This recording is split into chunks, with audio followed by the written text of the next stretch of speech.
Hello everyone, today we will talk about the transit of the moon. The transiting moon is in a square with the natal moon.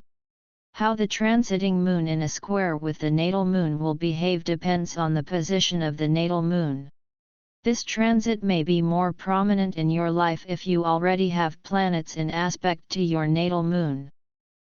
But the basics are as follows. These few hours represent a time of increased emotional tension and potential conflicts.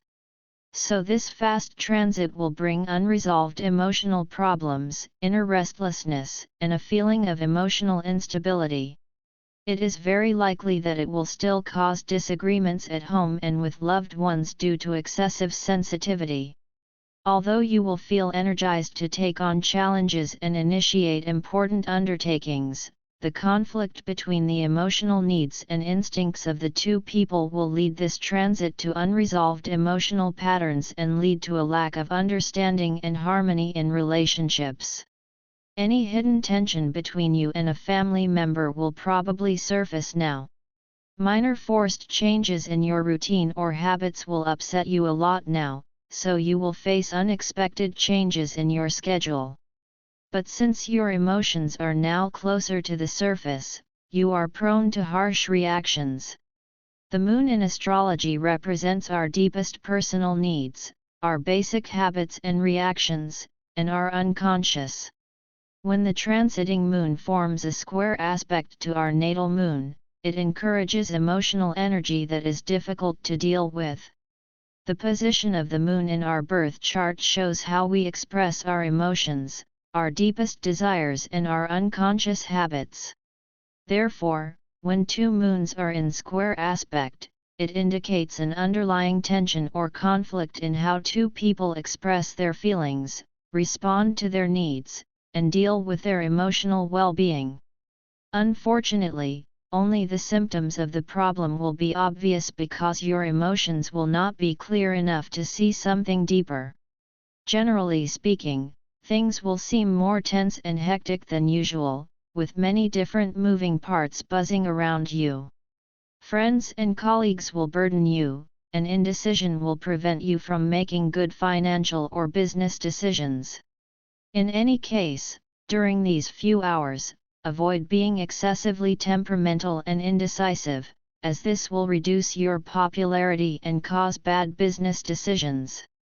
The transiting moon in a square to the natal moon is present twice a month.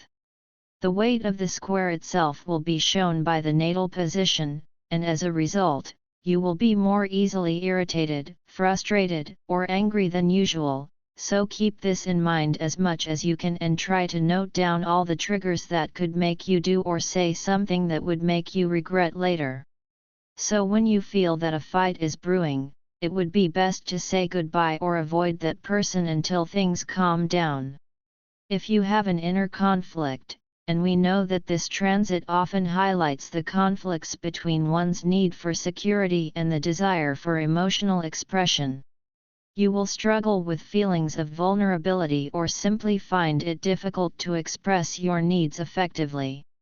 The key thing in this transition is to understand that this is a temporary phase. Being aware of the influence of the transit will certainly help you better understand and manage your reactions. But it is a short period, a period of 2 to 3 hours when you are not as popular as usual, and temperament at that moment is your worst enemy. It's like you're feeling lonely or stressed at the same time, and it's not a good time for any new beginnings. This transit is not conducive to peace and harmony, especially if you interfere, dig deeper or stir things up, especially if you are dealing with women or women's groups. However, in some cases where you are being attacked and abused, you will justifiably get angry, and in that case, you will feel internally supported in making direct and assertive statements to defend yourself and set appropriate boundaries. In this discussion, you will strive for clear and compassionate communication with those around you, but misunderstandings are likely, and can only be mitigated with patience and empathy. Therefore, it is best to prioritize activities that nurture your emotional well-being. Whether it's spending time in nature, practicing meditation, or engaging in a hobby that brings you joy, make self-care a priority.